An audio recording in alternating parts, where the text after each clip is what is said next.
Hello, Vaughn. Hello, everyone. So I am narrating my young adult fantasy audiobook, Mildred's Resistance, and this is my first time on TikTok Live. So welcome, everyone. Thanks for coming. If you guys like young adult fantasy and magic, you're at the right place. This book is Mildred's Resistance.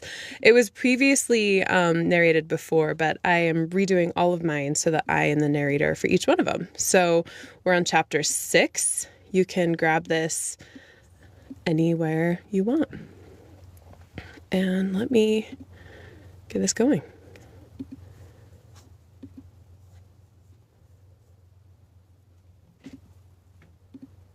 Okay, ready to start.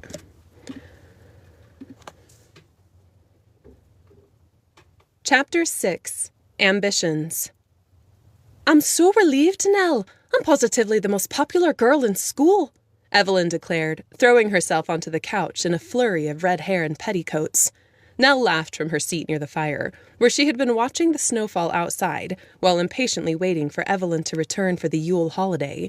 The edges of her depression had already begun to fade, dissipating in the wake of 17-year-old Evelyn's rambunctious energy. All right, so Nell, I have a library of voices, and I like to check their accents. Okay, so I just had to check Nell's accent. When I haven't recorded in a while, I like to stay up with it. Hello, everyone. Welcome. Of course you're the most popular, Nell said, not the least bit surprised. You won the competition, and you were the most popular first year and second year, weren't you? That's true, Evelyn said. Some of the girls hate me, but the maids here do. I got that word wrong.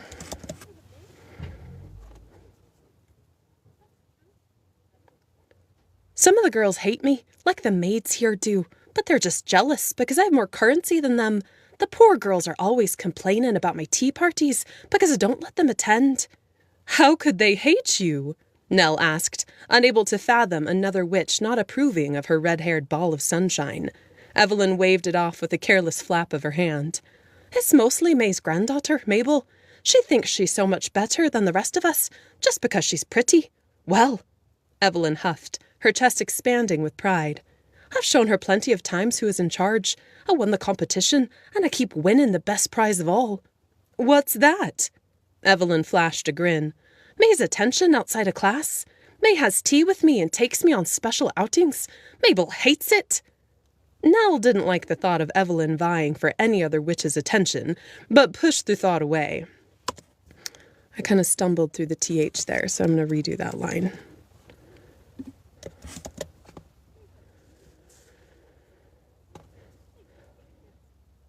Nell didn't like the thought of Evelyn vying for any other witch's attention, but pushed the thought away.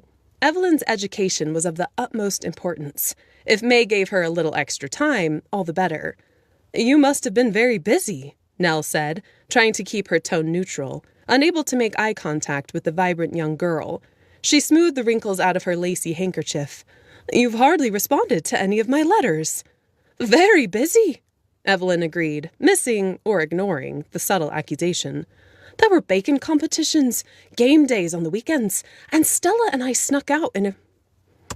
Should have been in. Woo, what's going on here? So many fun people. Hey, everyone. Thanks for coming. Thank you so much. Okay, so I'm narrating a young adult fantasy book called Mildred's Resistance.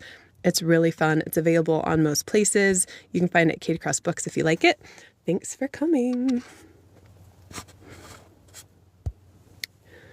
All right. I just got to redo that part because I said out instead of in.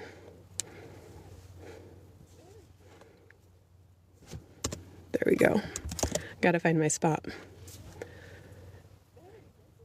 Evelyn agreed, missing or ignoring the subtle accusation. There were baking competitions, game days on the weekends, and Stella and I snuck in a few secret sleepovers. One night, we went out into Leadham Wood and pretended to be ghosts. You should have seen the first years, Nell. Almost died from laughing. Mildred transported over during a few of the long weekends, and we had a picnic. It was wonderful. Nell smiled. This sounded much more like the lovely girls she'd sent off to school. It appears you are having a wonderful time. Have you enjoyed your teachers? Studying is such a bore, but May is a wonderful teacher. She seems to know everything, Evelyn said, banging the back of her feet against the couch in a very unladylike way. Nell couldn't bring herself to reprimand her yet. "Oh?" Nell asked. "Surely May didn't know everything." "Yes, she's very smart. Most of the other students don't like her, although I can't figure out why. They say she's too strict, but she never seemed that way to me." Leslie set a tray of cookies and tea on the table and stepped away. Evelyn hopped up and grabbed one in each hand, biting into them before Nell had a chance to ask her to pour. "I'll pour," Nell said with a glance at Evelyn that quickly faded from its severity. "But just this once." Evelyn smiled her crumb-littered gratitude. "I can't wait to visit the council members," Evelyn declared, spewing crumbs on the table. She brushed them onto the floor and resumed eating the cookie. "I thought we might spend the evening together," Nell said. "I asked Mrs. F. to send up your favorite dinner, and I purchased a new puzzle from the shops in Chatham. Leslie and her sister Lavinia picked it out." "We'll spend time together, Nell," Evelyn said, popping the rest of the second cookie in her mouth. "Right after I make the rounds of the castle. I have so many friends I want to talk to." Nell paused, uncertain how to proceed. It would take no less than 3 hours for Evelyn to jabber with all her friends, and Nell had been waiting for this night for weeks. "Are you going to go to the kitchens to see Mrs. F.?" "Perhaps," Evelyn said with a shrug. "I'm not all that interested in talking to servants. May told me not to waste my time because they can't really advance my career, and everything I do from here on out needs to benefit my future in some way. But to do so, look forward to seeing Councilmember Gloria." Nell poured her own cup of chamomile tea, a bell of alarm ringing in her mind. Not all that interested in talking to servants? Mrs. F. had always been a role model for Evelyn. When had that changed? Instead of pursuing the topic, Nell asked the most... I have to redo that. Oh, so many amazing people. Hello, everyone. Thanks for coming in. Awesome. I got about 10 more minutes before I have to go pick my kids up from the school bus. We'll keep going. Oh, I lost my spot talking to you. Here we go. All right. When had that changed? Instead of pursuing the topic, Nell asked the next most pressing question. "What do you and May talk about during tea?" "Oh, everything," Evelyn said breathlessly, leaning back against the couch with a sigh. "Life here at the castle, mostly." Another tremor of suspicion ran up Nell's spine. "Oh, what kinds of things does May ask?" "Normal stuff, I guess. What the council members do all day, what they think of the educational system, how many meetings they attend, how many servants work here." "Why would she want to know so much about the council?" "Because she lives in a small little country estate, I suppose, and doesn't get to enjoy the benefits of wealth and prosperity that you and I do. Who doesn't want to know more about the castle if they don't live here anyway?" Oh, that was wrong. Here we go. "Who doesn't want to know more about the castle if they don't live here? Anyway, she asks a lot about you and Donovan as well." "About me?" Nell asked, pressing a hand to her heart in surprise. "Why me?" "Doesn't want me to get homesick. She says that the more I talk about you, the less homesick I'll feel." "What do you tell her?" Evelyn must have caught on to the sudden anxiety in Nell's tone, for she rolled her eyes in a dramatic but amused way. "Silly Nell, it's nothing important. She was just curious about how long you've had depressive episodes, if you advise Donovan in his choices, if you resent that Donovan is highest witch and not you, if you've seen the Esmeralda scrolls, that kind of thing. General stuff. Last night we talked about the article in the Chatterer reporting that Donovan's old knee injury is getting worse. Is it true?" "Donovan is none of your business," Nell said. "You need to focus on studying, not taking tea with the head witch and discussing idle gossip." "It's not idle gossip, is it?" Evelyn replied indignantly. "Donovan's so fat now." I want to re-listen. Okay. Sometimes things come out funny in my ear, but not in my lips. "I haven't seen any signs that he can't perform his job at his current weight," Nell snapped. "It certainly is my business if the high priest of my network is sick. I'm learning a lot about politics and how things work, you know. May knows everything there is to know about the networks, and she discusses it with me like I'm an adult, because she knows I want to be a council member." That pitched too high. It goes, "because she knows." So I redo it.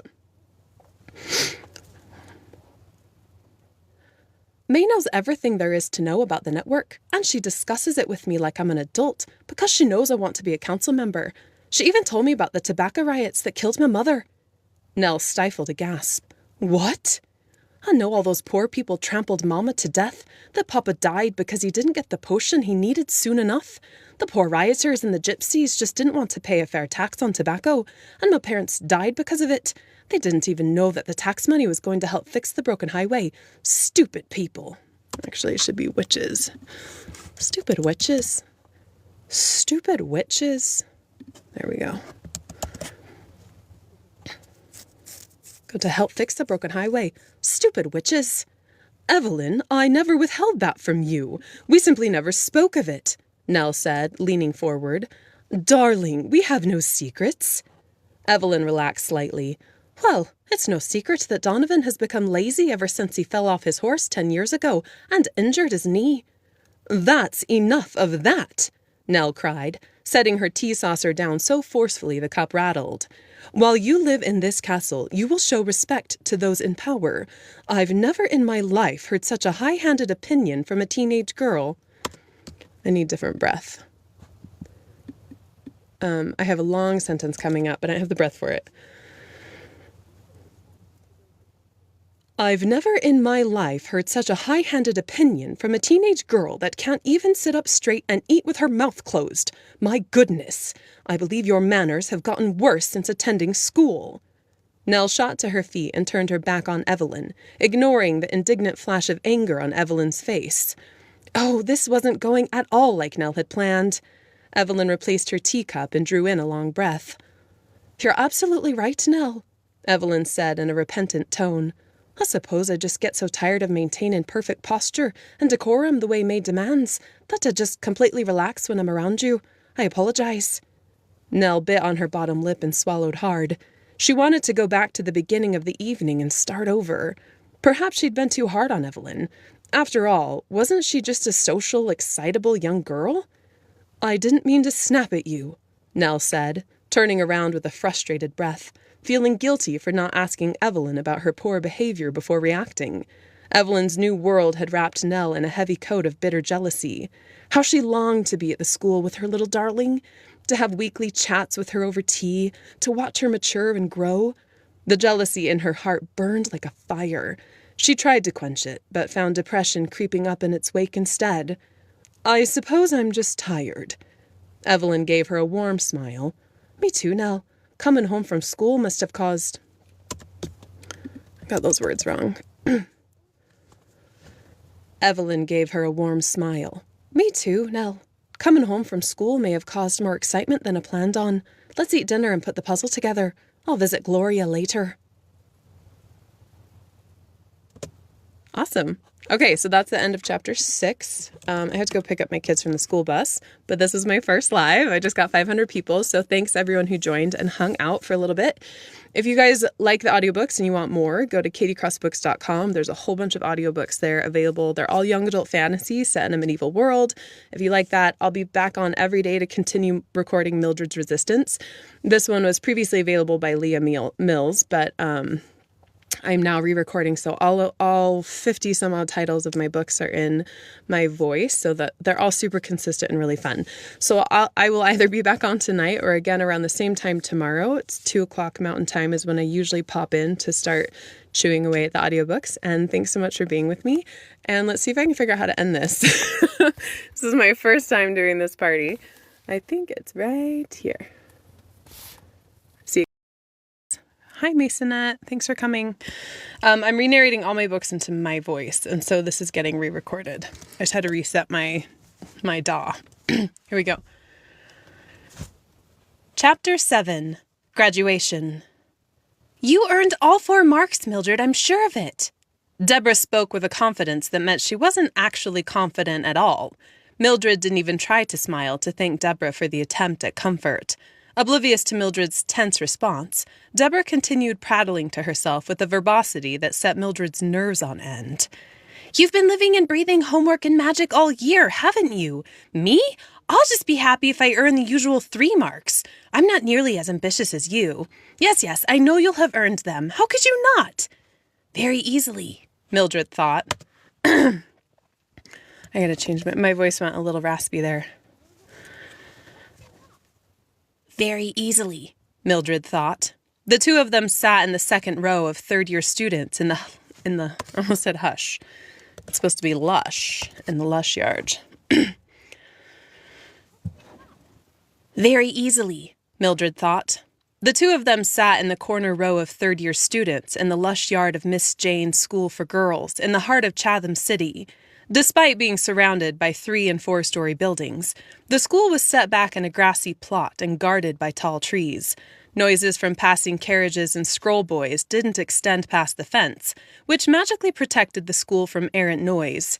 Mildred rubbed her fingers together and drew in a deep breath. I earned all 4 marks. I didn't fail. I'll have something wonderful to show for my council member's assistant application, just like Stella and Evelyn. I earned all 4 marks. I didn't fail. This time I won't be behind my friends. All right, when I do a character voice, I create a library so that later I can listen back on it. So that's the first time I've done Mildred as a teenager, so I just create a little snippet so I can listen back if I need to. Miss Jane stood on the platform wearing a lovely pink dress and a white hat, glancing over the growing crowd of parents and family members. The past 3 years of Mildred's life culminated in these moments. All the nights of studying until her candle burned out, the weekends holed up in her room, and her ambitious plans ended here. I didn't fail. The advanced political history test she'd finished yesterday had been a scroll an inch thick. She'd written into the wee hours of the night, which meant she'd find out... Let's see, how's it going? Oh, hey, everybody. Lots of new people coming in. Thanks for being here. Cool to see all of you. This is a young adult fantasy novel called Mildred's Resistance. Had been a scroll an inch thick. She'd written into the wee hours of the night, which meant she wouldn't find out if she'd passed until the graduation ceremony. If Miss Jane called her up for a special honor, that meant she passed. If not... Mildred glanced at the empty circlet on her wrist. The marks that indicated which classes she'd successfully passed during her 3rd year would appear when the school year officially concluded. Relax, Deborah said in exasperation, nudging Mildred's shoulder with her own. You're so wound up. You look like you'll snap at any minute. Look, Coven Leader Irene just took her seat on the stand, and there's Miss Jane. I think we're going to start, so you won't have to wait much longer. Good, Mildred said, and folded her trembling hands in her lap. I just want to get this over with.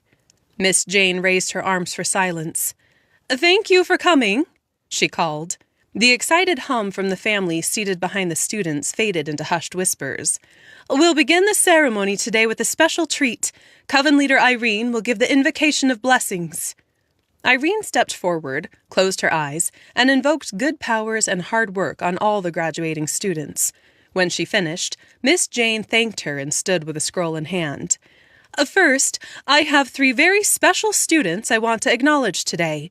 They've worked hard to achieve difficult goals. Today we honor their dedication and commitment. Deborah grabbed Mildred's forearm and squeezed.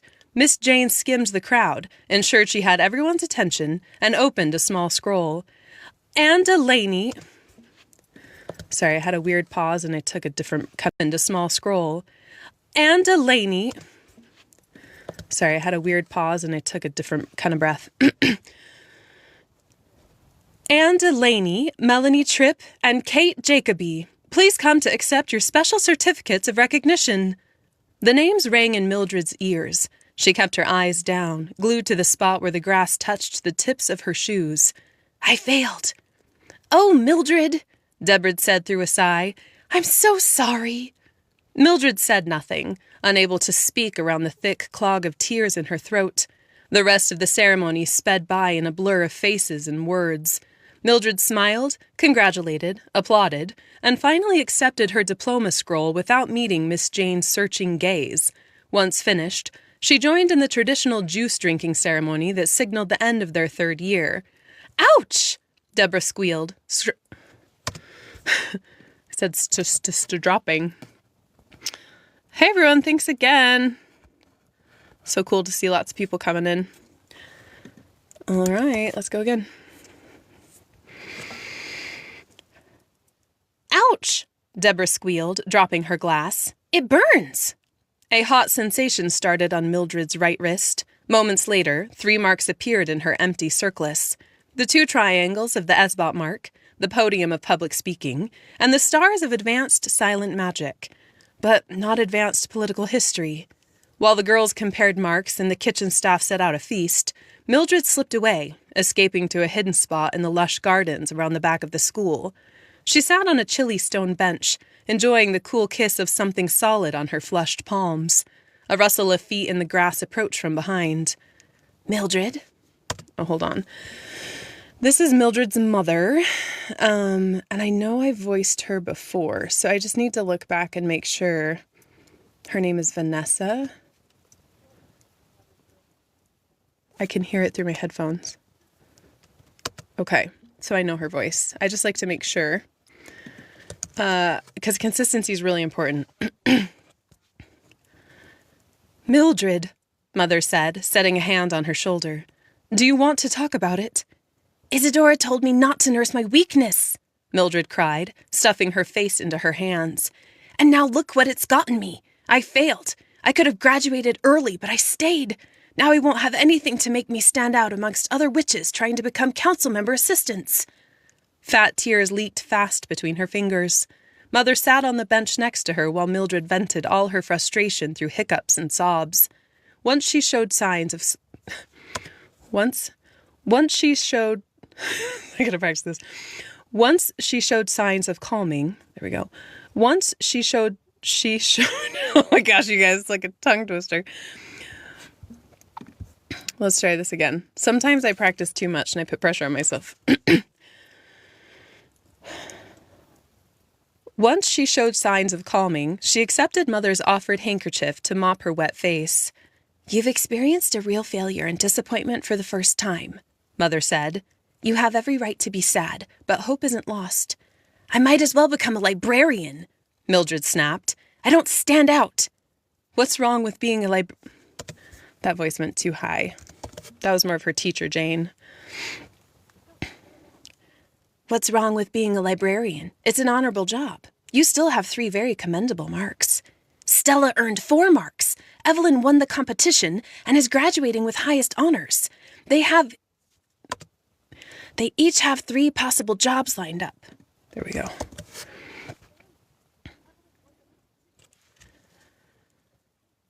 They each have 3 possible jobs lined up, while I have none. I am not Stella or Evelyn, Mother said quietly. Are you? Mildred stared at her with teary eyes. No, she whispered. I'm not. But sometimes I wish I were, she silently added. You've come a very long way, Mildred, Mother said, tucking a stray length of hair away from Mildred's face. You completed 3 of the hardest marks and worked for 4, despite how difficult magic is for you. Failure is a part of life. The important thing is that you pick yourself back up and keep going. You're going to face many disappointments, my girl, and you'll probably fail many more times. But if you keep going and don't let it defeat you, no one is going to remember what you didn't get done. Mildred hadn't wanted comfort, but she couldn't help but feel it. You really think I'll still be able to come...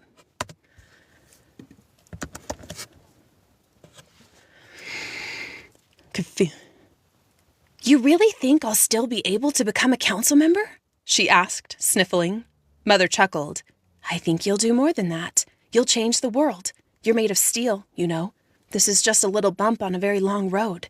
Don't let it get you down, okay? Mildred wiped her face again, blew her nose, and placed the handkerchief in her pocket. Okay, she whispered. Now, I know an incantation that will take care of your splotched face. How about we go to dinner, and you enjoy your last night with all your friends? Mildred's face cooled, and the heavy puffiness faded out of her eyes when Mother completed the spell.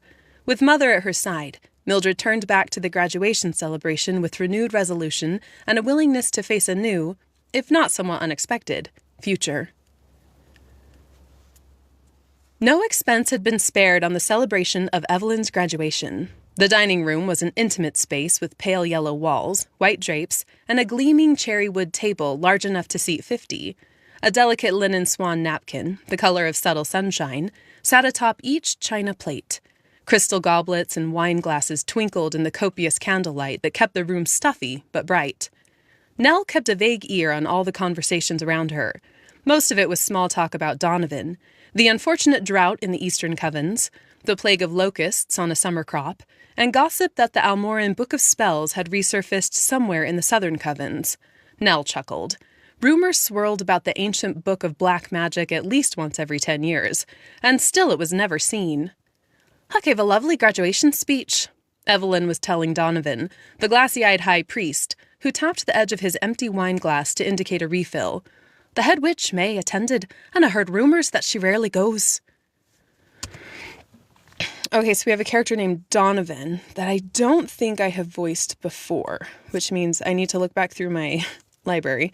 And if I don't see him, then I just kind of come up with his name or with his voice based on kind of how I feel about him as a character. Oh, thanks, Allie. So many of you. Hello, Jenny Lou. Hello, everybody. This is so fun.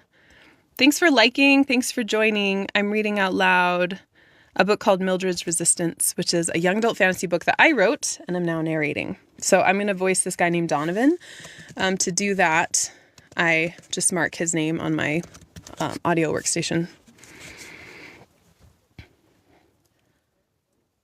"Sure," Donovan muttered, his lips squeezed shut in a failed attempt at suppressing a belch from his cavernous belly. Evelyn's nose wrinkled, but she maintained an ignorant expression and continued to regale her own prowess. I just have to mark this off real quick.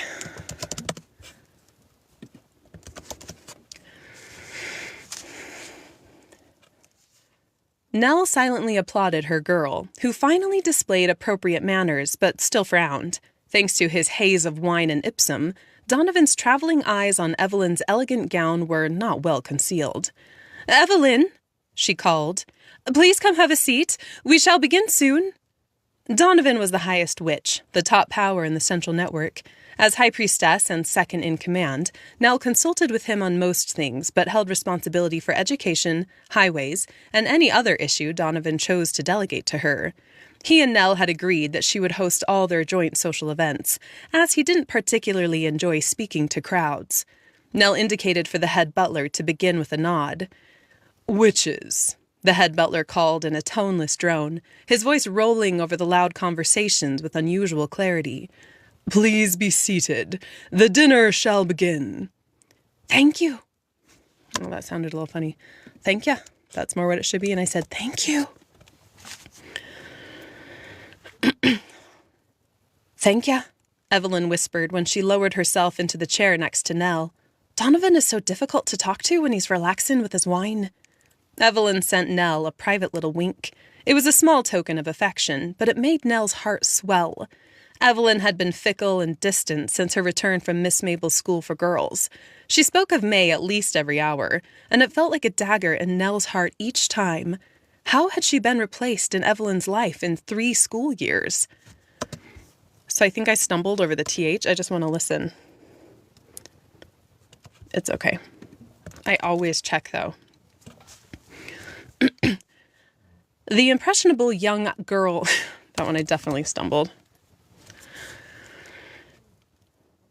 The impressionable young girl idolized May with such strength that at times she seemed nearly obsessed. Not anymore, Nell thought resolutely. Not after tonight. Evelyn would forget all about her precious teacher and remember Nell to her favorite... Oh, as her favorite.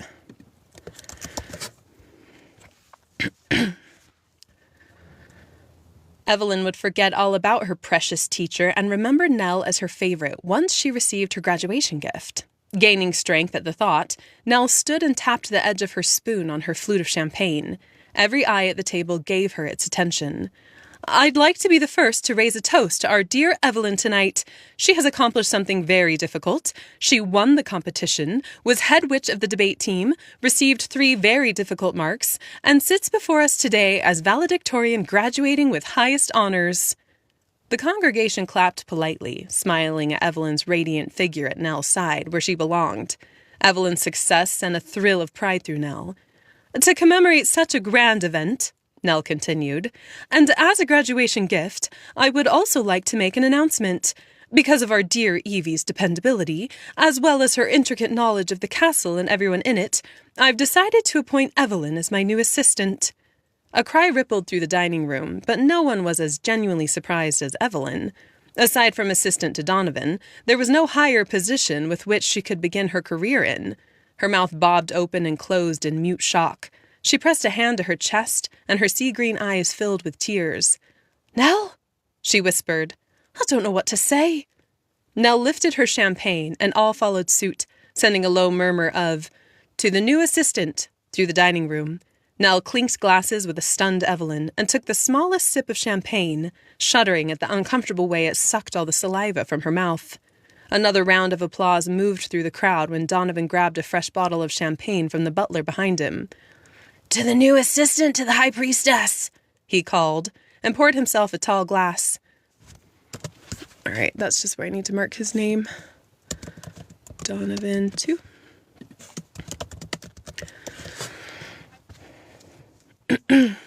There we go.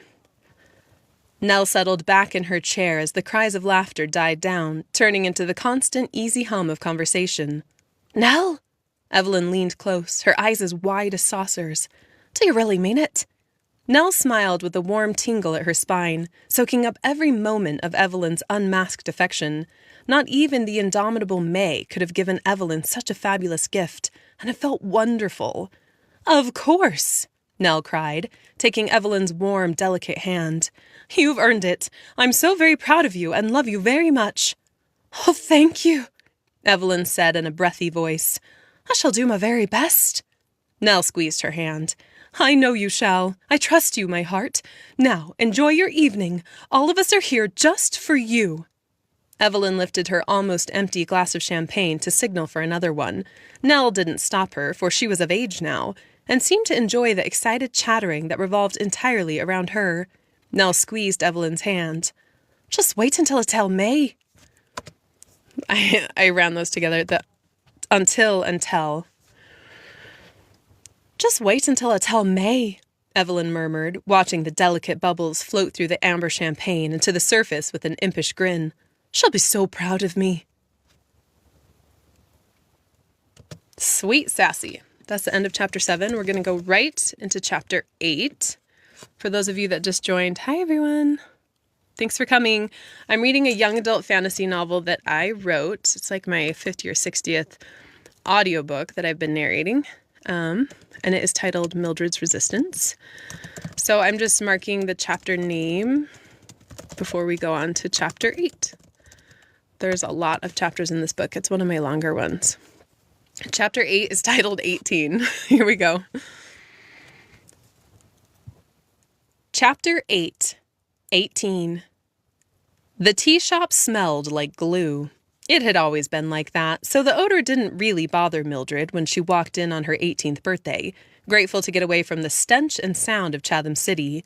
Porcelain tea sets decorated 3 cupboards on the side wall, interrupted only by shelves filled with glass jars of assorted tea from the Bicker's milk ovens. "Merry meet, Charles," Mildred said, nodding to the slender witch behind the counter. The wrinkles around the corners of his eyes peeked up like... I hesitated there. Behind the counter. The wrinkles around the corners of his eyes peeked up like bat wings when he smiled. "Good to see you again, Mildred. Evelyn's upstairs waiting. She's already chose the tea set and tea, of course, just like every year." Mildred laughed, even if she hadn't... Oh, whoa. Sorry, my computer just started panicking. My computer just redirected to a different screen, so we'll restart. Mildred laughed. Even if she hadn't been the first to arrive, Evelyn still would have chosen the tea. She always did. "My taste..." Sorry, I started the wrong voice and then I started laughing. "My tastes are the most refined," she said every year. "I'm just doing you a favor." "Thank you. I'll head upstairs. Stella should be here any minute now." Mildred climbed the stairs at the back of the room to find Evelyn sitting at a table looking very morose. Fading sunlight streamed into the room, illuminating her red hair with strands of orange and yellow. "Merry meet," Mildred said, approaching the table. Evelyn started, then smiled and straightened. "Merry meet, Mildred. You're just on time as always. Mildred glanced at the tea set spread across the table. It was a deep green, with gold and white leaves painted into the delicate china, the same tea set they'd chosen since their 13th birthday when the tradition began, and all of them could, and did, transport in for the first time. 3 of the cups were chipped, and the lid didn't quite fit on the pot, but Mildred loved the consistency more than anything. "You look very tired, Evie," Mildred said, settling into her chair and looking at her with concern. Evelyn shook herself awake. "I am tired." "How are things with Nell? Is being an assistant everything you ever wanted?" "Quite boring, Millie." Evelyn. "Quite boring, Millie. Quite boring, Millie. Quite boring, Millie. Boring. Quite boring, Millie." There we go. Sorry, make it sound right. "Quite boring, Millie." Evelyn sat her chin on her palm with a renewed slump of her thin shoulders, her forehead ruffled into lines. "I thought being an assistant would be much more exciting, but it turns out it's little more than meetings and paperwork." "Don't you go to soirees and social events all week? Surely you love that." Evelyn waved that off impatiently. Yes, the social events are wonderful, of course. You know how I've always loved parties. But the rest of it?" She shrugged. "I could do without." Mildred nearly choked. What she wouldn't give to trade positions! Evelyn could keep the social events, and Mildred would take all the work, no matter how boring. It was much better than her current job anyway.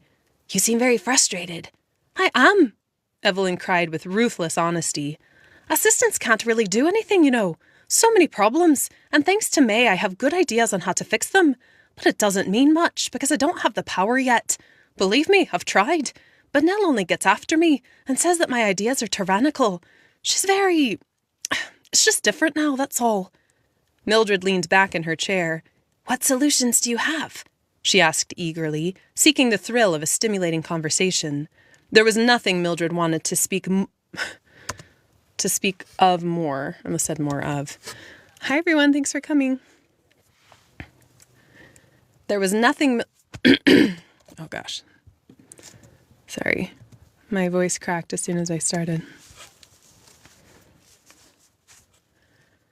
There was nothing Mildred wanted to speak of more than the many issues the network faced and how to combat them. It's what she thought of at night before she went to sleep. Determining how to best serve the network would establish the course of her life once she became a council member. "There's already a division of classes forming lately," Evelyn said, leaning forward and catching Mildred's fervor. "I think we should encourage it more, allow the poor to be poor and the rich to be rich." "What?" Mildred asked, recoiling. "Evie, separation of classes is the last thing the network needs right now." Evelyn rolled her eyes. "You sound just like Nell. The poor are threatening to riot in Newberry, aren't they? It's because they want a life they don't deserve. They haven't worked as hard as the wealthy have to achieve success. So why should the wealthy, who have worked, give up their currency to lazy sluggards who turn to violence and throw fits like a petulant child? No, it's all backward, Millie, and has been since the tobacco riots that killed Mama and Papa. I'm determined to make more witches see it, and even more determined to stop it from happening again." I gotta listen. I stumbled over happening. Yeah, there's like a little bit of a hitch in my gait, so I redo it. "And even more determined to stop it from happening again. The constant riots are evidence enough. When they don't get what they want, they turn to fire and violence." Mildred didn't know how to respond. Evelyn's sudden spouting of doctrine reeked of elitism, the belief that separation of the classes led to a more stable economy. The rich remained in their sphere, and the poor in theirs. It stood opposed to the doctrine of their current law, as outlined by the Esmeralda Scrolls, and was a terrible basis for a government. Surely Evelyn could see that. Mildred was about to say so when Stella walked up with a beaming smile, breaking off the depressing conversation. Charles followed close behind, chortling over something Stella had said, bearing a cake in his large hands. All right, so we're going to do Stella, and I haven't voiced her in like a month, so I just have to listen back. I'm pretty sure she has a really kind of like higher voice. In order to distinguish the 3 friends, I did one really low and husky and sharp, which is Mildred. Evelyn has more of like this Chatham City accent, so it distinguishes her. Stella has been voiced in much later books as an adult, so I have to be careful to stay consistent. "Send a message to the village on the Southern Network borders." Okay, So that was her voice. That was me doing her voice from a previous clip so that I'm ready to do this new one. Merry meet, Stella called, and the room felt brighter for her presence. Who's Charles? Oh, Charles is the guy that owns the place. Forgot. A birthday cake for my 3 favorite ladies, Charles said, setting it on the table in front of them. It was a lovely 2-layered cake with light purple frosting, decorated with swirls of white. Mildred's mouth began to water. Charles and his wife made the most delicious confections. Thank you, Charles, Mildred said as he backed away. This looks wonderful. Evelyn stared out the window and said nothing. It's so good to see you again, Stella said, lowering herself gracefully into her chair. Here we are, celebrating our 18th birthday. Can you believe that we're out of network school like a bunch of adults? Evelyn wasted no time before using an incantation to cut into the cake.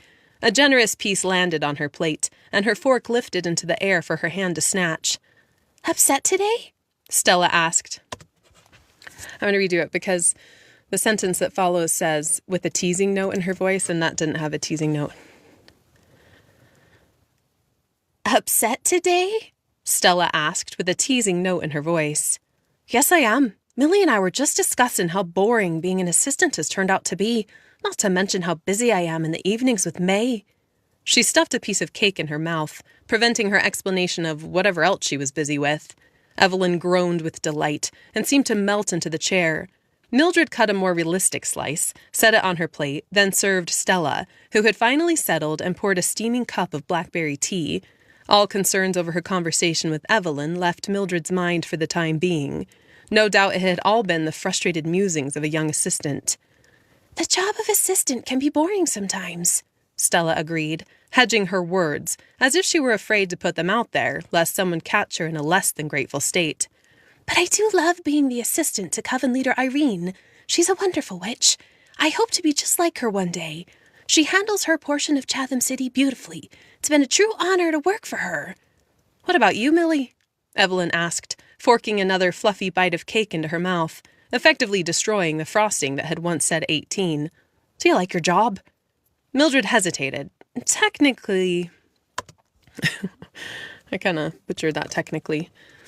Hey, everybody. Thanks for coming in. I see a whole bunch of people joined. It's so cool to see you all here. Thanks for popping in. We're doing a young adult fantasy book that I wrote called Mildred's Resistance. Oh, I lost my spot. There we go. We're about halfway through. Mildred hesitated. Technically, she'd only just started last week. It wouldn't be right to form a decisive opinion yet. It's fine. Stella glanced up in surprise. You found a job, Millie. Tell us all about it. It's not that exciting.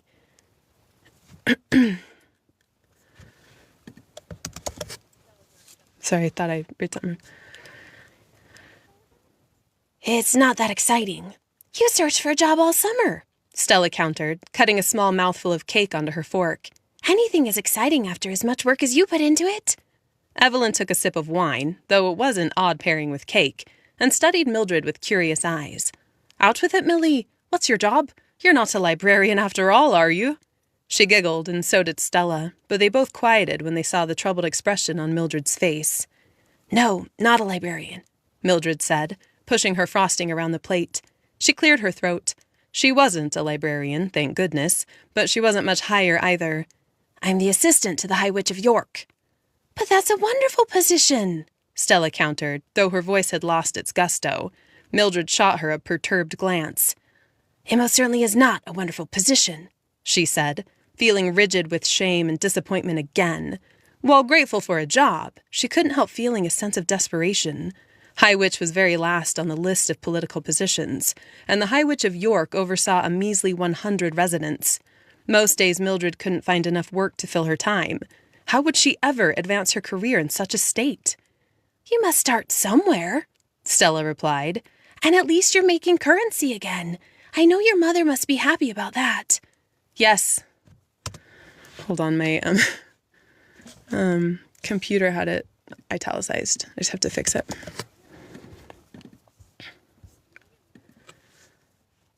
Yes, she agreed, forcing false bravado into her tone. I'm still living at home, unlike both of you who've found prestigious positions and have moved forward with life, she thought. I am grateful to help pay the rent, she said. What Mildred didn't tell them was the full truth. She'd been passed up as High Witch for a scaly-skinned man named Tom Flannery. He'd taken her as his assistant out of sheer laziness. He didn't want to interview other witches for the job. To say she was disheartened would understate her feelings dramatically. How had it been so easy for her friends? Why did she have to fight so hard for everything? It felt ridiculous. To her relief, Stella turned the conversation by digging into her purse and extracting a well-worn envelope. I gotta fix something on here. Sometimes I say envelope and envelope, so I just have to make a note to say envelope through the rest of the book.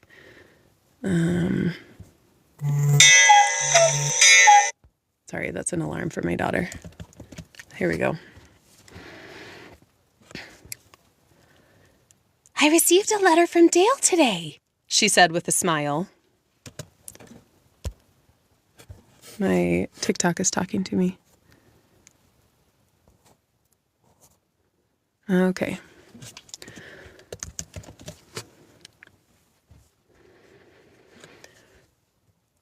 I received a letter from Dale today, she said with a smile. He's just finished the first half of Guardian training and is doing well. I should be able to see him again in just 4 months.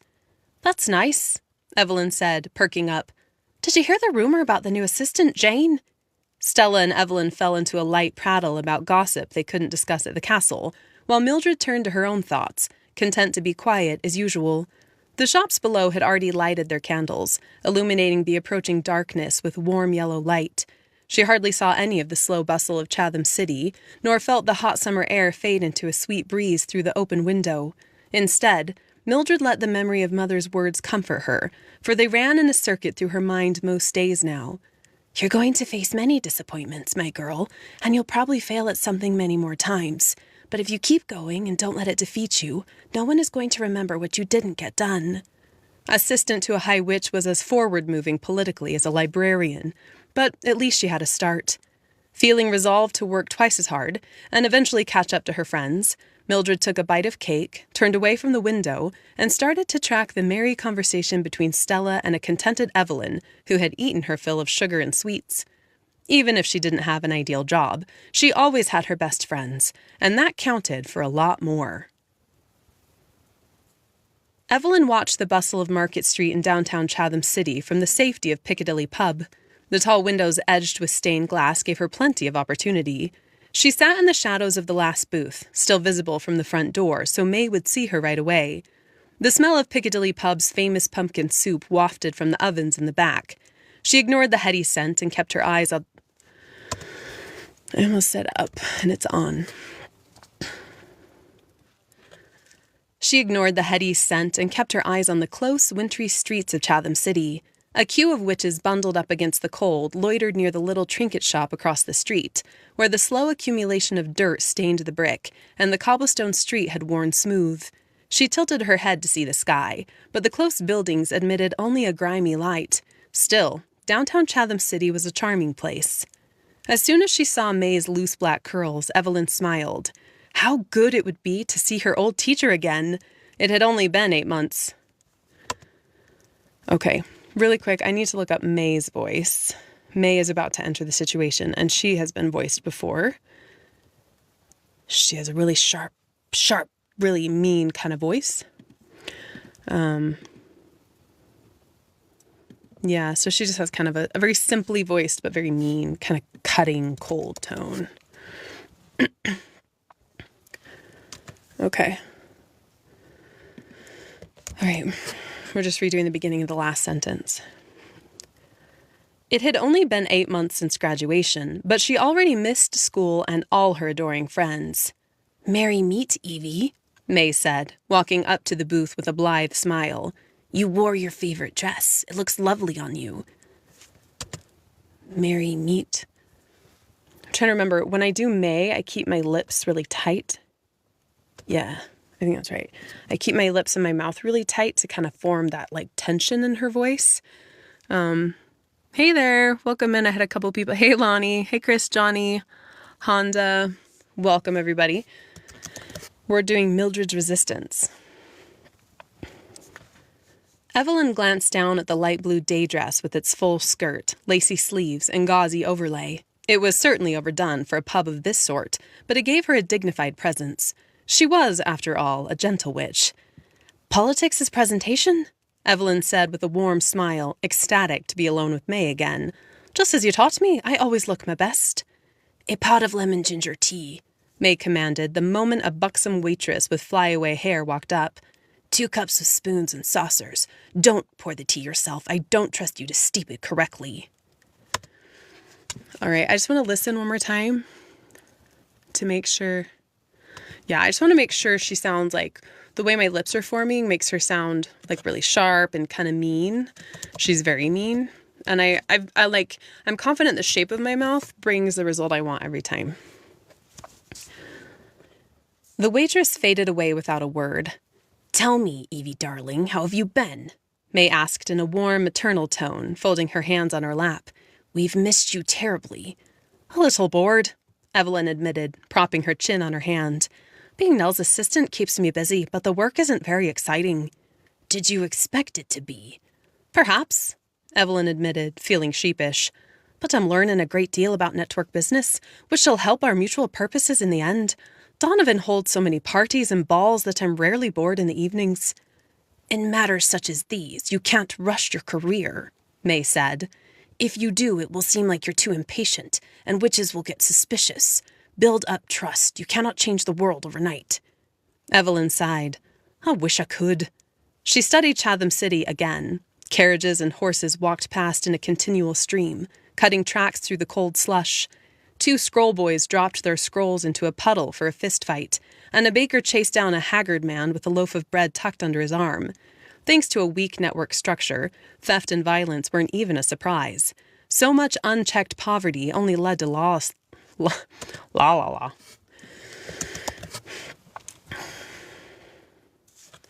Weren't even a surprise. So much unchecked poverty only led to lawlessness and despair. Evelyn's lips curled down at the thought, recalling a flash of her mama's bright red hair. There's a sentence. I didn't know who was voicing it. I wasn't able to read ahead fast enough. "All those rabid poor people just trampled your mother to death during the tobacco riots," May had told her once. Evelyn drew in a deep breath. That would never happen again. Not if she had anything to say about it. "It's chaotic out there, isn't it?" she asked. "Even chaos has a purpose," May said, leaning back in her chair but still maintaining perfect posture. "It will be up to witches like you and I to control it once it gets out of hand." It was nothing short of incredible that May hadn't progressed further in the network political structure. Such poise and diplomacy were difficult to find in one witch, not to mention her quick mind in such matters. May always had an answer. Evelyn feared she'd never become even half the witch May was. How could she lead the world when she knew so little? May had grand plans, and sometimes they frightened Evie. She didn't know if she could live up to them or fulfill all that May had intended. I put a word in there. Hey, a couple people joined. Good to see you guys. Thanks for coming. I'm reading Mildred's Resistance, which is a young adult fantasy book. She didn't know if she could live up to them or fulfill all that May intended for her. But she had to try, for she wanted May's approval above all else. The waitress returned, setting a steaming pot of tea and 2 cheap porcelain glasses in front of them. "I want a slice of newberry pie," May said. "If the crust is burned or browned on the bottom, I shall send it back without paying." The woman nodded, then glanced at Evelyn. She refused with a wave, and the woman scurried away. "You aren't going to order any lunch?" May asked. "I thought we came here to eat." "Miss Celia aside," Evelyn said, pouring the pale yellow tea into their cups. Sorry, I stumbled over the. "Miss Celia aside," Evelyn said, pouring the pale yellow tea into their cups. "I've never found any food outside of the castle that was worth eating." "You're a snob." "There's a difference between snobbery and refinement," Evelyn said. "As a witch that works in the castle, I always err on the side of refinement." "I find that refined people are more suited for leadership. To lead requires a certain respectability that is difficult to find. You have it, Evelyn." Evelyn absorbed the rare compliment, tucking it into her heart to remember later. You mentioned that everyone at the school... Oh, wrong witch. Supposed to be Evelyn. Tucking it into her heart to remember later. You mentioned everyone at the school that misses me. Oh, I'm sorry. I minced those words.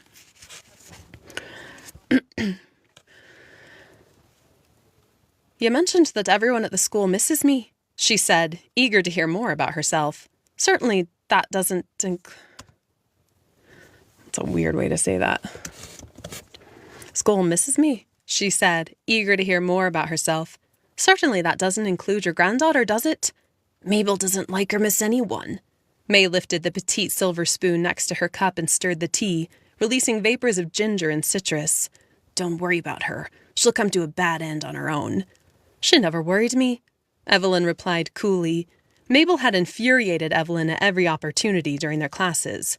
None of the girls in the school liked her haughty superiority, and most were afraid of her perfect looks. Evelyn had stood up to Mabel in a heroic way, which made Mabel the villain. May had simply laughed when she heard of their eternal war. I asked you to meet me here today because I wanted to see how you're... Oh my gosh, I messed up again. There we go. Wrong witch. Happens all the time. Hey, everyone.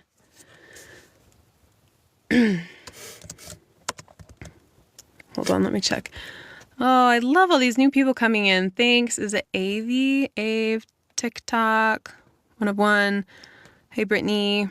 All of you are awesome. I'm Katie Cross. I'm reading Mildred's Resistance. It's a young adult fantasy book that I wrote, and I narrate on my own. So we're narrating right now.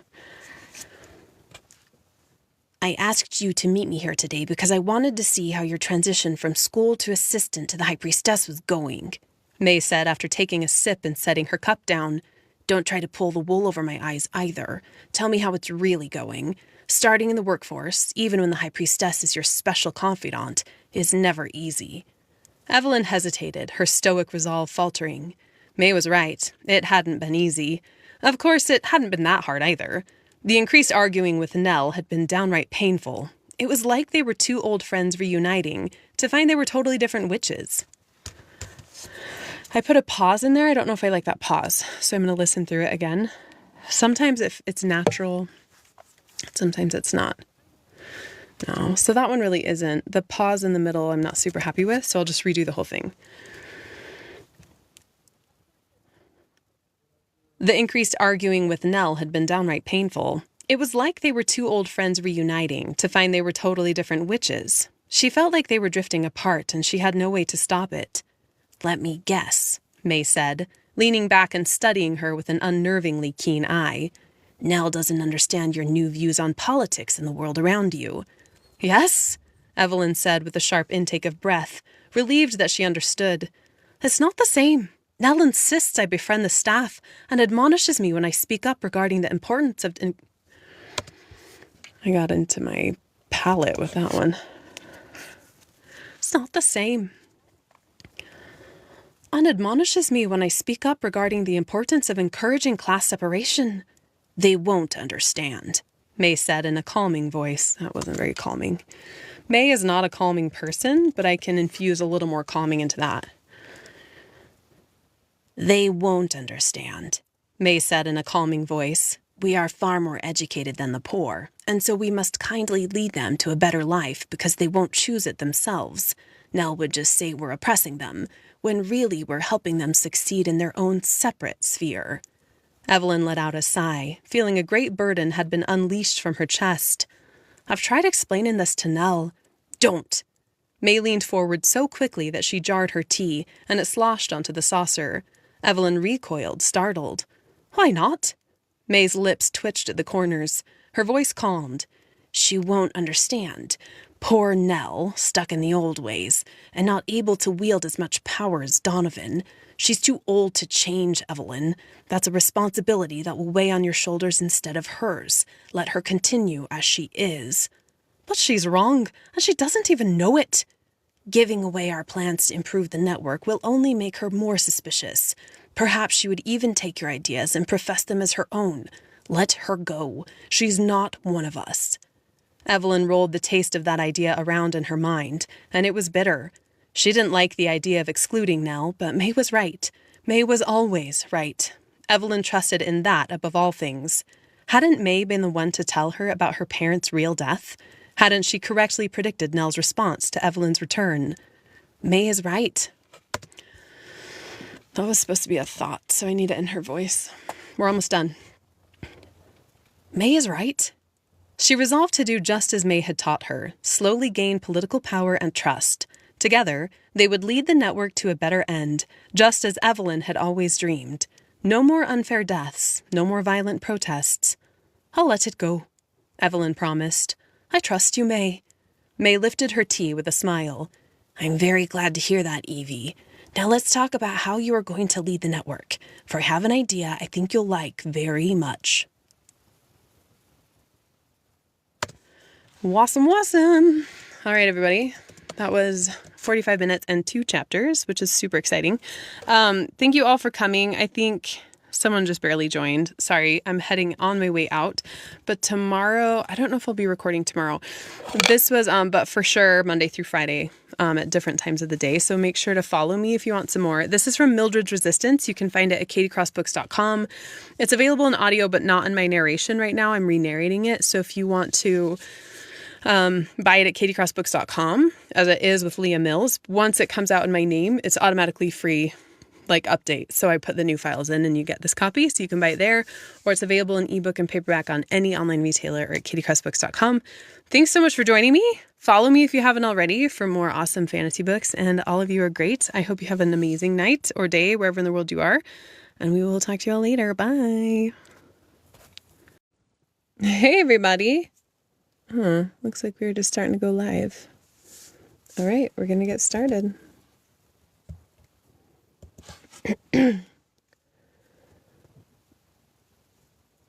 Chapter 9. Reunions and Farewells. Mildred stared at the frozen ground and is stupefied.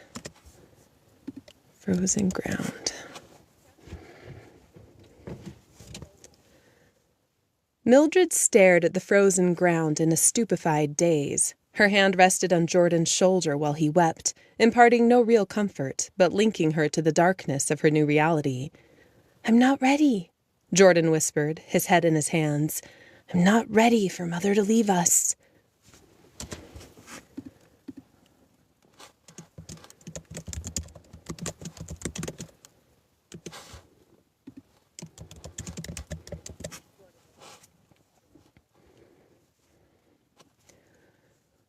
Winter snowbanks drifted over the cemetery and the fields beyond it. Ice coated the wrought iron fence rails and dripped from bare tree branches in long fingers. Mildred stared at them, feeling an odd kinship with their cold, frozen nature. Gray clouds loomed above, overtaking York with the threat of snow and the promise of uncertainty. I know you weren't ready, she said woodenly. But that doesn't change the facts, Jordan. Mother had a heart problem. We couldn't have done any more for her.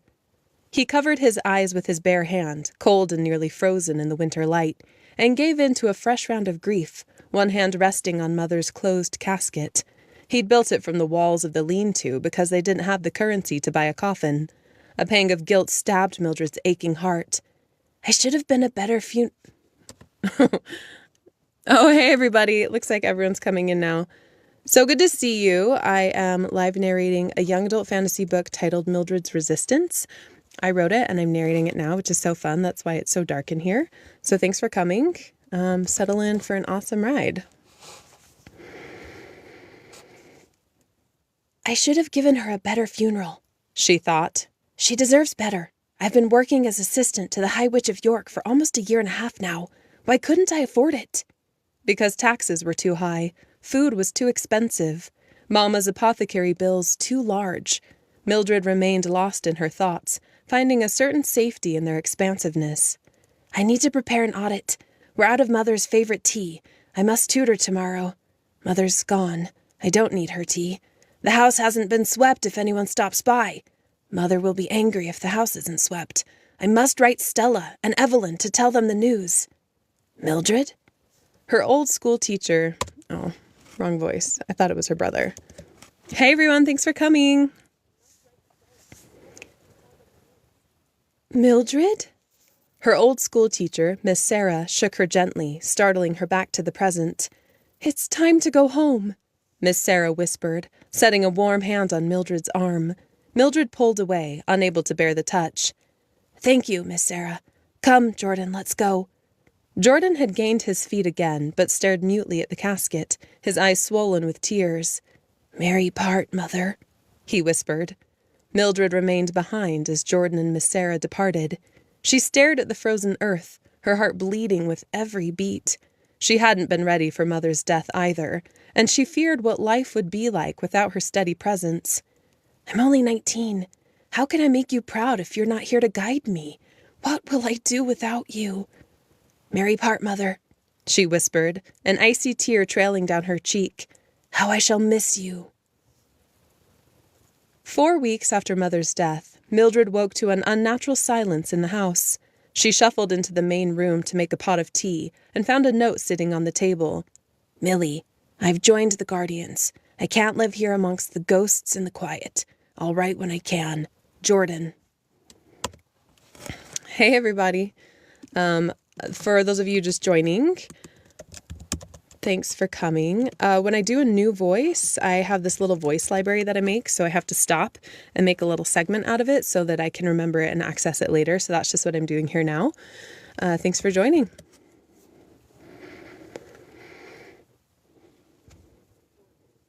After finishing a soothing cup of tea, Mildred dressed, leaving early for work. The spring morning held a nip in the air, but an undercurrent of warmth promised better days. She stopped at Miss Sarah's house, a pair of shears in her pocket. "Cut it off, please," Mildred requested is what I'm looking for. "Cut it off, please," Mildred requested calmly. "I need it gone." Miss Sarah hesitated, then motioned to a chair. "Have a seat." Mildred's long locks of auburn hair fell to the ground in gentle wisps. When Miss Sarah finished, she stepped back. "It looks better, actually," Miss Sarah said, running her fingers through the short strands to loosen any stray hairs. Mildred's hair feathered her face now, framing her full cheeks and small eyes. "Thank you, Miss Sarah," she said, touching her bare neck with a sense of relief. "That feels much better." Mildred transported to the stair landing just outside Tom's office. A late spring slush storm had descended on quiet little York, flying past the windows in a vague wall of gray. A fire crackled in the hearth, and several lighted candles dotted the bookshelves and desk. Mildred stopped short. Tom never came early, nor started the fire. Who had started the fire? To her great astonishment, Coven leader Irene sat behind Tom's desk. I don't think I have a voice for Irene, but I need to look it up on my audio software. She's pretty new. So what I do is I'll just make a little tag for her, just in case I hear her later. "I fired Tom last night," Irene said with her usual abrupt, business-driven air. She wore her long blonde hair away from her face with her ivory. I used her too much. Hey, everyone. She wore her long blonde hair away from her face with ivory combs. "Oh." Mildred set her heavy armload on a side table. "I see. The Chatham City Covens have a network audit coming up, and I need a new High Witch." Irene signed a document before looking right at Mildred. "I want you to take the position." "Me?" Mildred asked, straightening. "You want me to be High Witch of York?" "The position will be for 2 years. I don't like the way my voice went up. On position is kind of awkward, so I'm going to redo that. "High Witch of York?" "The position will be for 2 years. I'll double your pay, extend your influence to cover the neighboring village of DuPont, and approve funds for you to hire an assistant out of Coven currency." Mildred hesitated. "DuPont is twice the size of York. Adds a bit more credibility to the position," she thought. I found something italicized that shouldn't, so I'm going to change it. One of the coolest things about this is I get to really in-depth edit my books. It's really cool. "Managing only 100 witches isn't all that hard, even at 19. 300 will sound better." "And twice the mess," Irene said with a sigh. "Their High Witch just died, and I don't trust anyone else to clean it up. I'm not blind, Mildred. I know who really did the work around here. Will you take the job?" "Forgive me a moment," Mildred murmured, reaching into her bag to pull out a scroll and begin a list of all the pros and cons. Irene waited with a vague impression of curiosity. 5 minutes later, Mildred stared at her hasty list. The experience as High Witch would be invaluable, with a chance to build a professional friendship with Irene. Besides, she'd become quite fond of the Witches of York. In truth, she wasn't ready to leave Mother behind yet. While the job didn't offer the same prestige as assistant to a coven leader or council member, at least she'd have time to grieve. "I'll accept the 2-year contract," she said, allowing the scroll to roll back up, "but only for 2 years. Irene stood, her arm extended. Mildred followed suit, and they clasped forearms. I hate the word clasped. It's a hard one, so I want to listen to it again. So I whistled in that just a little bit at the end, so I'm going to redo it. Irene stood, her arm extended. Mildred followed suit, and they clasped forearms. "Agreed," Irene said, with the hint of a smile around her steely gray eyes. "Now have a seat. I'll go over the details of DuPont, since you already know York so intimately." Okay, so I made a note for Irene once I started voicing her. I'm going to go back one more time and listen, just to make sure I remained consistent, and I think I did, based on what I hear. So we'll go into the next section.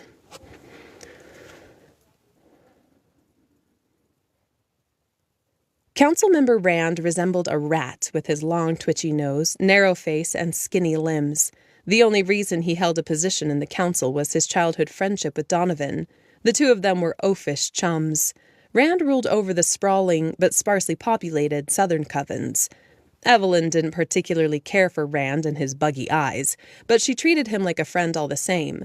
There was no telling when she and May could use his influence, for he had contacts that they didn't. He stood behind a statue in the middle of the long hallway on the main floor of Chatham Castle, whistling as he picked at his fingernails. Stone walls lined either side, soaring into buttresses several stories high, accentuated by the stained glass windows on the far wall. Evelyn gritted her teeth. She knew exactly why he lounged around. He'd hired Stella as his new assistant, based solely on her attractive face and feminine features, as he told Donovan during a party, and she didn't want him pouncing on her the moment she arrived. Evelyn's usual protective instinct toward her friend swelled in her chest. All right, I'm going to stop here because I have a character coming up that I don't think I voiced before, but again, I just want to check. Because consistency in voicing is really everything. My whole goal as author and narrator is to keep you really rooted in the story. And when you're listening, if characters have the wrong accent or sound slightly off, it's not great, right? So I'm really careful to make sure. So Rand is a new character that I haven't voiced before. I know him well. Obviously, I wrote the book, but I haven't voiced him before. But he's kind of a snivelly, skeevy kind of guy. So I'm going to have a little more of a looseness to his voice to kind of, I don't know how to put into words what I mean to say, but that's what it's going to be. So thanks to everyone who's come. It's so fun to see so many cool people. Thanks for joining. I hope you're enjoying. This is a young adult fantasy book titled Mildred's Resistance that I wrote. It's been narrated before, but I'm re-narrating it in my voice, so all of my books have my narration. I'm super excited about it. "Merry meet, Rand," Evelyn called as she approached, bracing herself for the fishy scent of his breath. "What are you doing here?" he asked, wetting his lips with the flick of his tongue. I just leave a mark so I can come back and find his name later when I need to check my accent work or voice work. "Meeting my friend Stella, your new assistant, I believe." Rand smiled, revealing a mouth of crooked, rotting teeth. "That she is," he said, sticking 4 fingers in his vest pocket. "Friend of yours, eh?" Evelyn narrowed her eyes with threatening promise. "Best friend," she said, smiling archly, "and someone I'd protect with all my considerable influence and power." He recoiled with a frown. In truth, Evelyn wasn't sure that her power and influence were exactly considerable yet, but Rand would recognize Evelyn only for her position. Adopted daughter of, and assistant to, the second most powerful witch in the network. He took a step back, appearing to be properly hesitant. She smiled, gratified. The scratching sound of the main door halted their conversation. Stella entered, carrying so many okay, this doesn't happen often, but it happens often enough. Sometimes I'm not quite sure how to pronounce a word. I have valise here, but I would say valise, but I think it's valise. So I always go check so that doesn't also take you out. So I would say valise, but it's valise. And sometimes I really struggle with this and I have to retype it to how to say it in my formatting software. It's valise. Valise, not valise. Now I have to find my spot again. Okay, there we go. Stella entered. Their conversation. Stella entered, carrying so many valises and suitcases that she looked like an overburdened donkey. I think it's time for you to go back to work, don't you? Evelyn asked Rand with a saccharine smile. He glowered for a moment but left, mumbling in disappointment. She waited until he'd rounded the corner to start for Stella. Merry meet, Evie! Stella dropped all her luggage to embrace Evelyn. Her bright cheeks felt cold from the spring winds raging outside. Goodness, but you packed enough for both of us, Evelyn said. Noticing a familiar maid a few paces away, she called, Matilda, take Miss Stella's things to her new room. Oh, I hesitated, sorry. I have to redo that. Hey, Zach, welcome. Here we go, to her new room. Okay. Oh, no, Stella said, snatching a white valise from the floor. I can manage. I just need a moment and then... Nonsense. Matilda isn't doing anything important right now. Evelyn waved for the maid again. Come, Matilda. Don't just stand there like a dead tree. I gave you an order. Miss Evelyn, Matilda said, stepping forward. I'm on an errand. I put a D in there. And errand?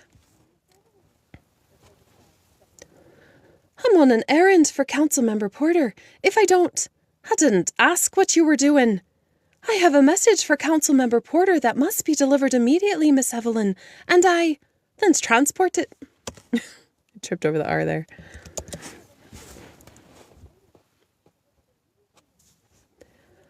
Then transport it to him. Matilda's eyes turned down. Evelyn shook her head in disapproval, much the way May had often done when Evelyn first started as her pupil. Evelyn had found the disappointment motivating and hoped Matilda would do the same. Transportation was such a simple magic to learn, but so few staff members did so. Why not? Because poor people didn't want to change their stations or improve, just as May had always told her. Seeing it in person disheartened and infuriated her. Wasn't this the same ignorance that killed Mama? There's no one to teach me that magic, Miss Evelyn, Matilda whispered. Stella stepped forward. Let the poor... Sorry, my voice cut out there. We'll redo that. Let the poor girl finish her errand, Evie. You and I can take these bags to my room together. I must be firm with them, Evelyn reminded herself with a deep breath. The poor need a strong leader. Matilda! I was doing something on there. There we go. Matilda, take Stella's bags this instant, or I shall fire you on the spot. Oh, please, Miss Evelyn, Matilda cried, her eyes filling with tears. I'm already going to be in trouble as it is. Councilmember Porter is waiting. Please have mercy. I've 2 children at home. If I don't deliver this right away, Councilmember Porter will have me fired. Yes, good. Let's use logic to solve this problem. No matter what you do, you're going to lose your job, Evelyn said. Since you are already here, you may as well take Stella's bags. If you don't mess anything else up, I'll put in a good word for you with Porter. As assistant to the High Priestess, I have considerable sway with the council members. Matilda froze. Stella extended her hand. Hand me the letter, Matilda. I'll transport it for you since you've been stuck here speaking with us. Porter will get it on time. Matilda hesitated, glancing between Evelyn and Stella, then finally relinquished the envelope. It remained in Stella's hand for only a moment before it disappeared. Evelyn let out a long-suffering sigh. How could she ever enact change for the good of the network when witches like Stella catered to the needy laziness of the servants? An uphill battle, she thought, recalling something May had said. I shall have to fight it one day at a time. Some of my text is italicized in the book where it shouldn't be, so I'm just going to fix that really quick. Welcome to everyone who's come. So good to have you. Hello. Thanks for coming in, everyone. Looks like lots have joined. This is my young adult fantasy book that I wrote, and I'm also narrating. It's called Mildred's Resistant. Well, you're a lucky girl, Matilda. Come with me, Stell. Evelyn grabbed Stella's arms in a move that brooked no arguments. We have catching up to do. Matilda will take your bags. No, Evelyn, I shall take my own bags, thank you. That is Stella. Her voice started too low. No, Evelyn, I shall take my own bags, thank you. I don't mind, miss, Matilda said, curtsying, one wary eye on Evelyn. I'd love to be of service, especially after you help me. Oh, no, you don't have to. Come, Stella. Ignoring the look of apology Stella sent the idiot maid, Evelyn took her by the elbow and steered her to the grand staircase. I'm sorry you had to see that little disagreement, Evelyn said with genuine regret. If you don't keep the servants in line here, they walk all over you. Trust me, I've lived here my whole life, and it's an increasing problem. Let's not talk about Matilda. I need to talk to you about Rand. Rand? Stella asked, appearing startled by the swift change of subject. What about him? Evelyn smoothed. I said smoothed. Evelyn smoothed her velvet green bodice and tossed her flowing red hair over her shoulder. He's a bit of a lech. I can guarantee that it's not your experience as assistant to Coven Leader Irene. There we go. I almost said something else. He's a bit of a lech. I can guarantee that it's not your experience as assistant to Coven Leader Irene that got you this job. Stella smiled ruefully. It's my looks. How did you know? That voice wasn't a very good Evelyn. It's my looks. How did you know? Irene told me. She also had my contract drawn up by her own legal witch. It says that Rand can't fire me for 5 years unless he has physical proof, or at least 3 witnesses stating that I've been lax and not done my job. That way he can't fire me for not letting him feel me up. So, as long as I work hard and watch his hands, there's no reason that this won't be a wonderful opportunity. Stella's eyes sparkled with mischief. Evelyn tilted her head back and laughed. I never should have doubted. Is Dale very upset that you'll be here at the castle with Rand? Not at all. In fact, he taught me a few incantations. Not at all. There we go. Not at all. In fact, he taught me a few incantations to keep Rand's wandering hands away should he try to take liberties. Dale just finished his Captain of the Guardians training and is assigned to a contingent in the Eastern Covens. Evelyn smiled wide. Wonderful, Stella. Just wonderful. It is so nice to see you again. Shall we go visit the kitchens? Mrs. F. promised me she'd set aside a little treat to refresh you once you arrived. Yes, Stella cried. It won't be the same without Millie, but it will be wonderful to see Mrs. F. again. Now let's talk more about your job and how I can help you in it, Evelyn said, taking her arm and steering her toward the back staircase. Being assistant to a council member isn't too far below what I do, is it? I'll make sure your life at the castle is wonderful. Awesome. All right, that finishes chapter 9. I just want to say hi to everyone that's here. Hello, everyone. You're all so awesome.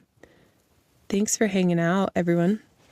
All right, we're moving on to chapter 10 of Mildred's Resistance. I just mark the top of the chapter, and then away we go. This chapter is called Poor Form.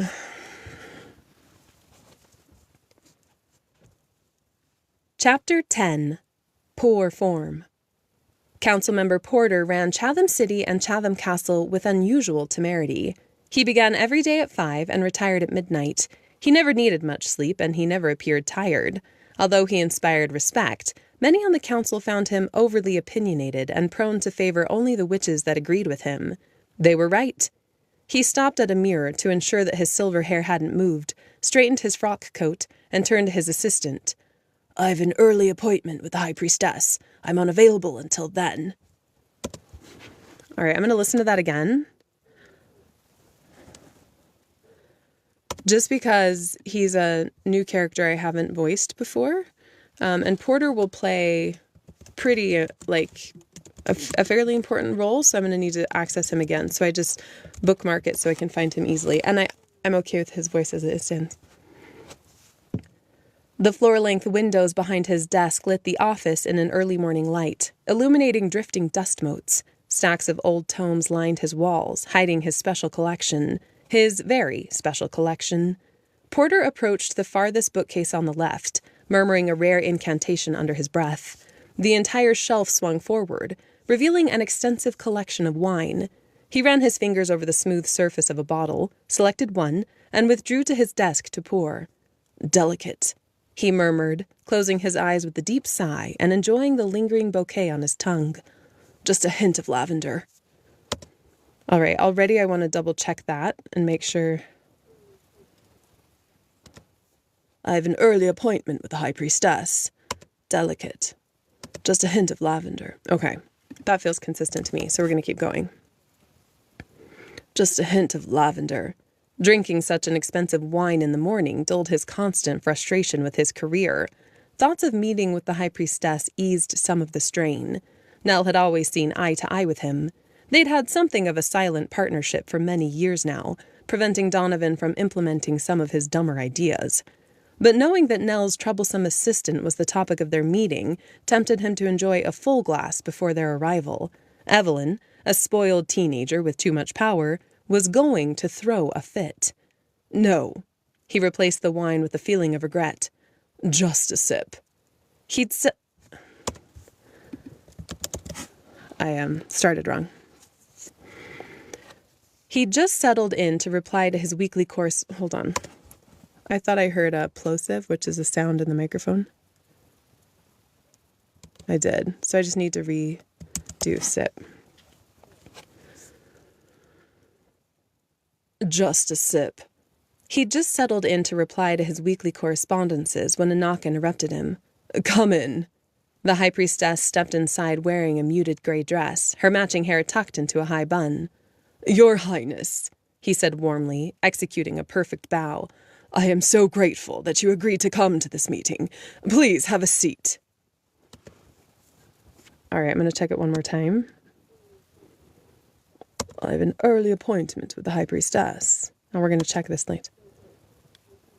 Yeah, it's fine. Okay, I'm feeling a little more settled about Porter, but I'm going to mark this 2 so I have 2 examples of his voice. So when I voice a new character, I try to do that. And then while we're stopped, I'm going to listen to Nell, who's a character that's about to enter the scene. I want to make sure that I have her voice right. I do love children. Okay, so I'll be bouncing between these 2 voices. I just like to get settled into them as soon as I can.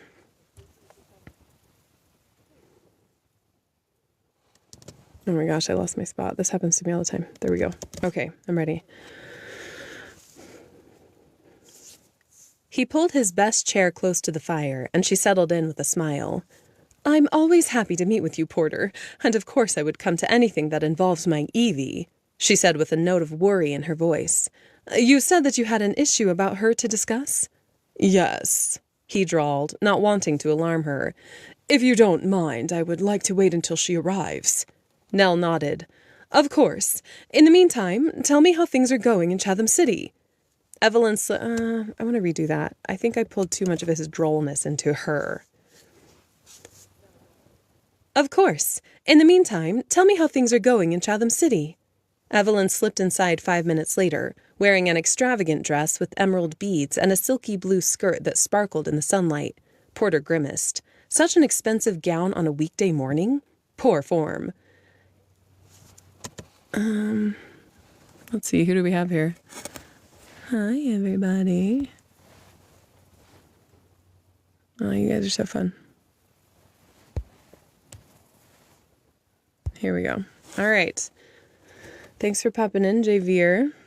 I am recording a young adult fantasy story titled Mildred's Resistance. It's a book I wrote and I'm narrating. Such an expensive gown on a weekday morning? Poor form. He wanted to see me, council member, Evelyn asked, stopping a few paces in. Porter motioned her to the chair opposite Nell. Yes, Evelyn, have a seat. She paused, catching sight of Nell's familiar bun over the top of the chair, and slid her eyes back to him in calculated question. "Thank you," she said, as calm as pond water as she sashayed to Nell's side. "I prefer standing. Good morning, Nell. I didn't know you would be here." Nell waved, but neither of them had taken their eyes off of Porter. "Go ahead," Nell said. "What do you need from us?" "I'll get right to it," Porter said, leaning back against his desk. "As council member of Chatham City and Chatham Castle, I make sure that everything here runs smoothly. I'm in charge of the staff, the coven leaders, the upkeep, the kitchens, and anything else you could think of, right down to the smallest garden and the employment of librarians." "What's your point?" Evelyn asked. "I'm already aware of what you control." Porter stopped to stare at her in undisguised annoyance. Evelyn did not back down, though a light flush in her cheeks indicated she had some awareness of her horrible manners. "Are you aware of what I control, Evelyn?" he asked with cool surprise. "Because you like to order the servants of this castle around, as if you were in my position." Evelyn's eyes went distant for a minute. "What does he mean, Evelyn?" That wasn't the right voice. I started to go into Evelyn, and it was Nell. "What does he mean, Evelyn?" Nell asked. "I'm sure I don't know," Evelyn replied innocently, folding her hands behind her back. Porter gave her a flinty grin. "Then I'll be happy to fill you both in. It just happened last week, so I'm sure you'll remember." I tripped over that. I'm going to redo it. "Then I'll be happy to fill you both in. It just happened last week, so I'm sure you'll remember soon." Nell's eyes widened as Porter regaled her with the story of Evelyn, Stella, and Matilda. "According to the two butlers who reported it independently of each other, Matilda begged to be allowed to complete her errand, but Evelyn refused to listen. Do you need me to recount more?" "No," Evelyn muttered, teeth clenched and cheeks bright red. "I remember now." "Oh, good. I thought you would." "Evie, is this true?" "Yes," Evelyn whispered, leveling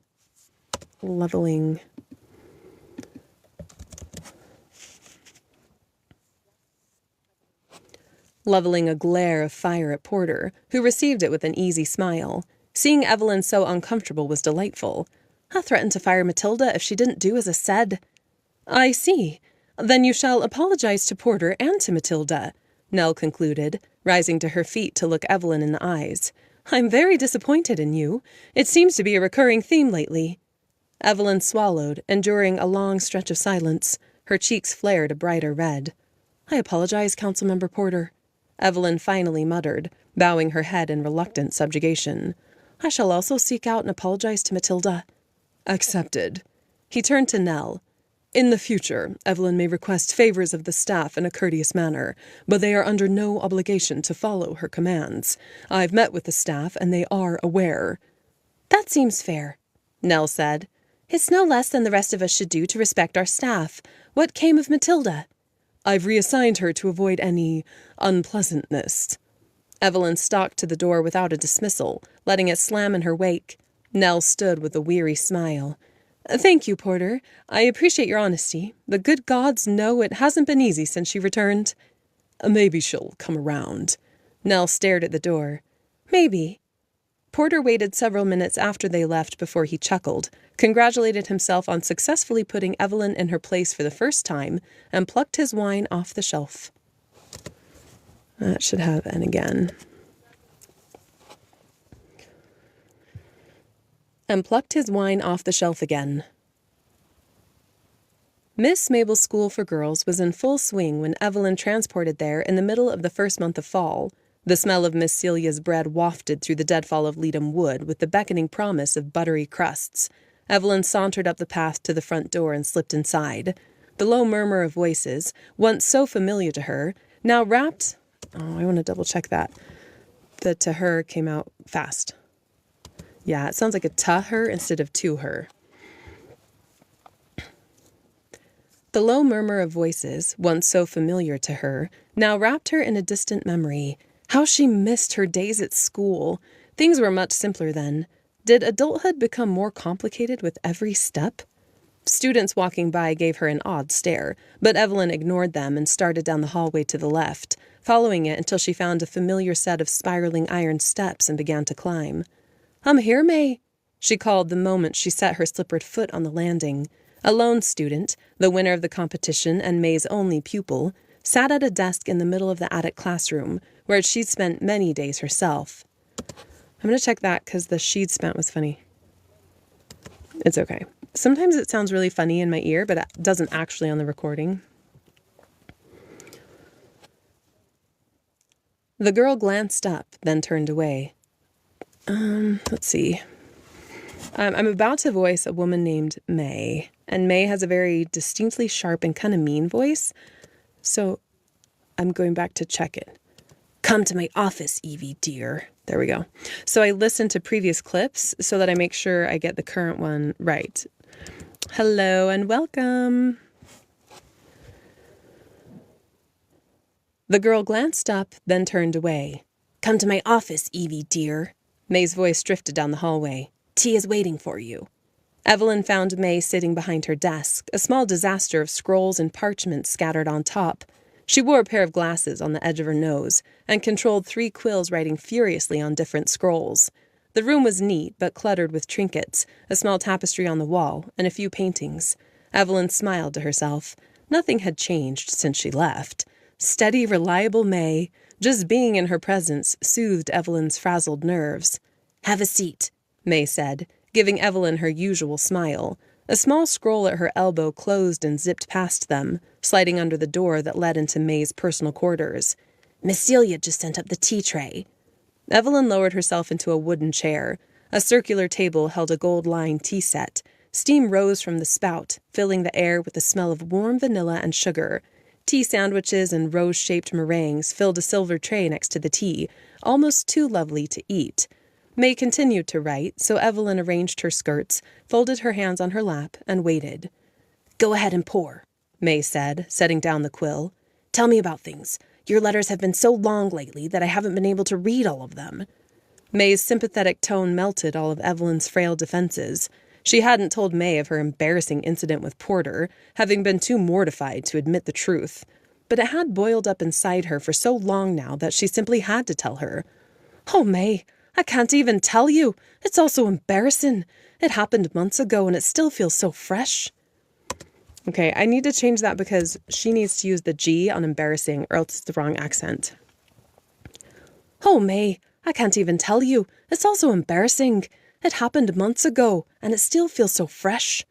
"Then you must tell me," May said, rising from her desk chair and sitting in the chair across from Evelyn. "You may begin." Evelyn forgot the tea while recounting the humiliating situation with Porter and the staff, ending with indignant tears and an emphatic promise, not for the first time, to never forgive Nell. "She just sat there and let him berate me," Evelyn whispered, "over a lazy servant who should have been doing her job. My life has been unbearable since then. I can't risk any of the servants for I can't ask, not risk.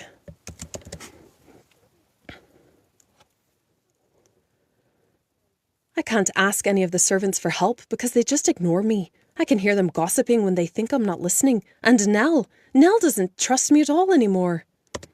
I gotta redo that last part. I stumbled over the last sentence, so I'll just redo it. "Nell doesn't trust me at all anymore. That is a tough..." Sorry, that was really awkward. I sound like a frog. "Nell doesn't trust me at all anymore. That is a tough situation, Evie," May said, finally pouring the tea herself. "But it was your fault." Evelyn gave May a wounded look. "That's my fault that Nell sided with Porter?" "You're 20 years old and still haven't gained control over your emotions," May said in a chiding way, adopting a firm maternal glare. "What have we talked about before?" Evelyn studied the lacework around her wrist, not wanting to see the truth in May's daunting gaze. "The only way to win in a political game is subtlety," she said from memory, recalling many days of May's lectures in front of the attic fire. "Indeed. Was it subtle to threaten to fire a servant when you didn't have your proper authorization?" It should be the proper, and I said your, so we're going to fix that. Oh, shoot, I lost my spot. There we go. Oh my gosh, I do that all the time. So, hey, thanks for coming in. Indeed, was it subtle to threaten to fire? Oh my gosh, why am I struggling with this sentence? Okay, got it. I'm in it. The attic fire. Indeed, was it subtle to threaten to fire a servant when you didn't have the proper authorization? No, but in my defense... Oh, that's the wrong accent too. I have to redo the no. No, but in my defense, I thought I had that power. I've never been denied anything at Chatham Castle before. May ignored her outburst. Do you see that it's your fault for acting on rash emotions? Evelyn's nostrils flared as she looked away, but her fury had no real strength. If May believed she'd been wrong, then that was simply the truth of it. She gave in with a resigned sigh. Yes? Good. Then what can we improve in the future so our plans are not jeopardized? I shall control my thoughts, Evelyn promised, contrite, and my temper, she amended when May opened her mouth, finally earning the coveted nod of approval. Nell's words that day had wounded Evelyn to the core. I'm very disappointed in you. It seems to be a recurring theme lately. Evelyn simply couldn't bear it if she disappointed May, whom she looked up to more than anyone. It seemed that whenever she acted in a way that pleased May, she disappointed Nell. If she pleased Nell, she would disappoint May. It gave her a headache, and she pressed a hand to her head. All I want is for them to be proud of me, she thought. Why is that so hard? May studied her for a minute. Let me comfort you, Evelyn. In the end, this incident won't matter. You're going to take over the network and turn things around. Once you've gained a bit more trust and written a network law that runs according to wealth and education, none of this shall happen again. Let's think on this as a blessing. A blessing? Evelyn cried. How is my humiliation in front of the entire castle a blessing? May shook her head. You are an emotional trap, aren't you? It's like you feel something and never let it go. This incident proved to me that our cause is justified. The servants in the castle have too much freedom. If we don't limit their liberties, they'll take over, and we shall lose even more innocent witches than we already have. Evelyn thought it over. Yes, she whispered, surprised to find some comfort. Perhaps you're right. If it must be so painful, at least her cause was just. They must work harder to make the network a better place, to keep other witches from the same pain, to protect them from themselves. You've learned a great deal as well, May said. We also know now that Porter will be an obstacle. He'll be the first to go, Evelyn muttered. I'll not keep him a moment longer than have to. Oh, I do hate him. That's a good girl, May said, sitting back in her chair. How is our plan coming along? Evelyn glanced up, pulled from her reveries of revenge. Slow, she admitted with hesitation. There's not much time outside of meetings and social events to plot the new law. Or have you been spending too much time with Councilmember Grant? Evelyn blushed, unable to meet May's sharp gaze. No. Well, I suppose I have spent a lot of time with him lately, but in a professional regard. May frowned. Have you clearly established our goals? Yes, of course, Evelyn said eagerly, grateful to have one right answer. Together you and I shall establish me as a council member, and finally as High Priestess, where I shall remove education for the poor and increase funding to the struggling wealthy oppressed by the poor. Once Donovan dies, I shall destroy the Esmeralda scrolls and get rid of the current network, so I may institute our law. May's arch look of disapproval stung. Yes, but that's old news. Have you created an actual plan yet? Evelyn swallowed. Not beyond that, no, she said, averting her eyes and fiddling with her teacup, afraid to view May's frightening displeasure. I see, May murmured as she smoothed out a wrinkle in her organza dress. Do I need to find someone more committed to improving our network? I'm sure my granddaughter Mabel would love to. No, Evelyn cried. No, please don't take this opportunity away from me. I just got busy and forgot how much it all means to me. I'll start writing up the plans immediately, I swear. Very well, May said with the low purr of her husky voice, like a contented cat. Let's redo that part because that was definitely not a low purr. Very well, May said with a low purr of her husky voice, like a contented cat. I'll give you one more chance. How am I to start the plan? Evelyn asked, swallowing. I'm quite overwhelmed and... I'll leave that to you to figure out, May said, as if they were discussing the weather. But whatever you do, do it carefully. We don't want Nell or Donovan finding out about our plans, do we?" Evelyn, emotionally exhausted from her vent, and now uncertain how to please her favored mentor, leaned back in her seat. May's demand never ended and often seemed unfair and heavy, but Evelyn didn't dare admit it, for May did not appreciate weakness, and Evelyn would not be weak. "I shall try. That's all I ask." I had a burp that you can probably hear. "I shall try. That's all I ask," May said, and they finished their tea in silence. There we go. All right, guys. That was 2 chapters. That's it for me tonight. Kind of a short live. Thanks all for coming in. So fun to see you. You can't see my face without this. Hey, girl. Hey, Vonnie. Thanks, everybody, for coming. And I shall see you again someday very soon. Have a great night.